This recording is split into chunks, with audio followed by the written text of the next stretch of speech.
条命。当时呢，因为油锅起火了，妇人一起主张就倒了水，想要扑灭火势，这瞬间反而引发大火，导致他全身都着火，最后先告失。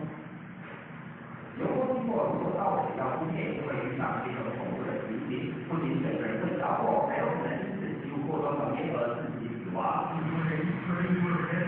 说到在台南就发生类似悲剧，一名80岁的陈姓老妇人自己在家煎鱼，结果锅子起火之后，担心紧张，倒了水进去，但不仅火势没有灭，反而更加激烈，老妇人也因此全身着火，中痛失。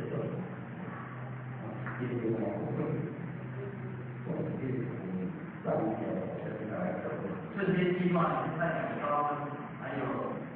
一些火源，它会造成这个妇人呢，可能因为进入性干燥的是原本煎鱼的锅子全部烧得焦黑，厨房内也是一片狼藉。消防队提醒民众，一旦听到油锅起火，千万要镇定，锅盖几乎都能使用，就是不能用水。然后把它盖上去，煮熟东西之后，